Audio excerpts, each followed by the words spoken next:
Malah sebaliknya, hadirin Bapak Ibu yang dimuliakan Allah Subhanahu wa taala, sebelum mereka itu menjabat sebagai pemerintah, dia datang ke masyarakat, datang ke rakyat cilik, berkata wong cilik. Datang kepada orang yang tidak mampu, dia berkata bagianku. Orang yang tidak kenal pun dia panggil itu adalah saudaraku. Begitu jadi lupa. Betul. Begitu jadi lupa. Yang ada bukan berpikir bagaimana kesejahteraan masyarakat, peduli kepada rakyat, bukan bagaimana memikirkan masyarakat atau pula peduli kepada rakyat. Yang ada hanya mengumpulkan harta dengan korupsi sebesar-besarnya, dan dia berpikir dengan korupsi itu dia akan menjadi orang kaya. Tuh, dia pikir dengan korupsi akan jadi orang, dia pikir dengan korupsi jadi orang kaya. Yang korupsi pemerintah, berkuasa, semua yang duduk di negara. Yang korupsi sebesar apapun, sebanyak apapun, harta yang dikumpulkan itu adalah uang korupsi. Kita lihat masyarakat kita sekarang ini, kehilangan lapangan kerja, hidup menderita. Banyak sekali yang setiap hari memikirkan untuk makan, hari ini dapat, besok pun sudah tidak ada. Sementara pemerintah, mereka diantaranya oknum bersenang-senang mengumpulkan harta. Apa yang ia dapat? Dijelaskan oleh Allah Subhanahu wa taala, a'udzubillahi minasyaitonir rajim. Bismillahirrahmanirrahim.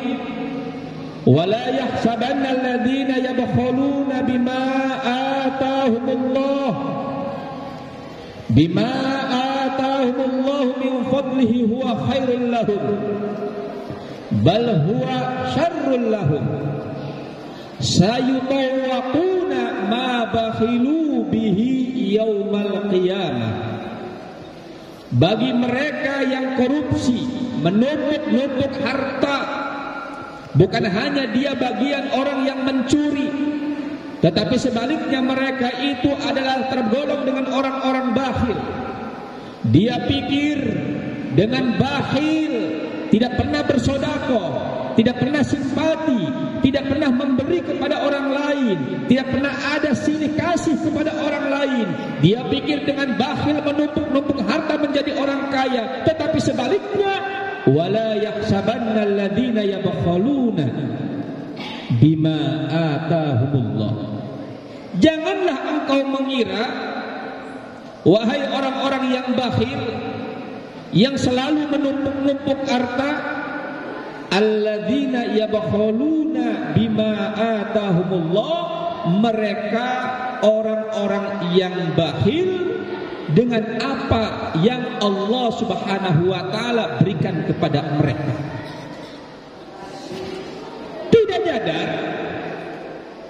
semua apa yang terjadi dalam diri kita dan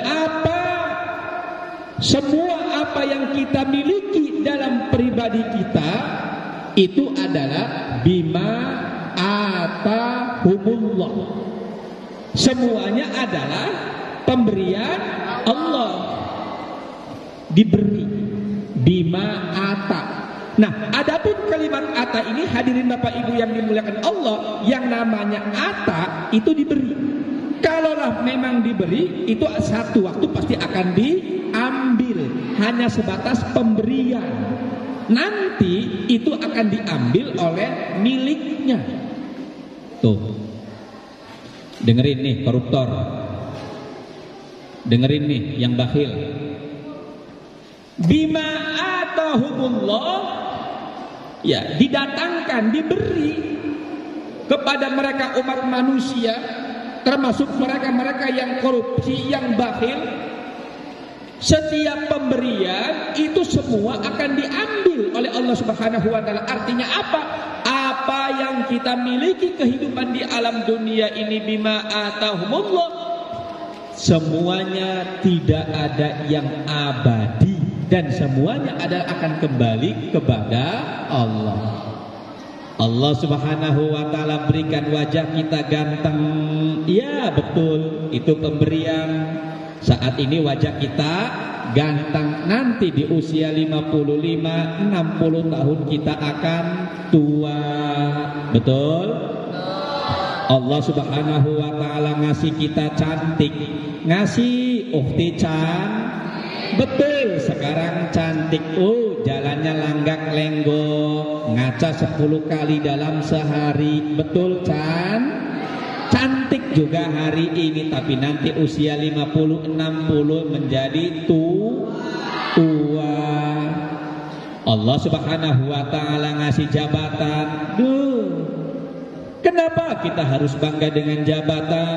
Kenapa kita harus sombong dengan jabatan? Orang yang bangga dengan jabatan, orang yang sombong dengan jabatan itu sebatas pemberian Allah. Satu waktu jabatan itu akan diambil oleh Allah Subhanahu wa ta'ala.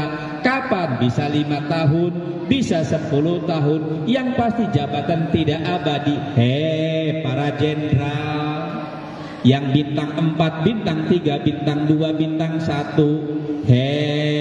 Para PNS yang eselon 1, eselon 2, eselon 3, eselon 4 dengan kedudukan kepala bidang, kepala bagian, kepala dinas. Jangan sombong. Dalam hitungan jam, dalam hitungan minggu, dalam hitungan bulan, dalam hitungan tahun akan dialihkan, bahkan akan diberhentikan, bahkan akan digeser, bahkan jabatan akan dipensiunkan.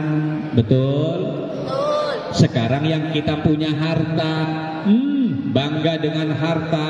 Dia pikir harta segalanya, harta membuat bahagia. Banyak orang yang punya harta jadi bingung. Banyak orang punya harta jadi bengong. Banyak orang yang punya harta malah bikin acak-acakan. Dia pikir punya harta dengan segalanya, bisa segalanya. Ternyata hidupnya jadi hancur karena punya harta. Ternyata harta itu akan diambil oleh Allah, dan diambil oleh Allah Subhanahu wa ta'ala. Bahwa harta diambil oleh Allah Subhanahu wa ta'ala karena harta titipan Allah. Jelas?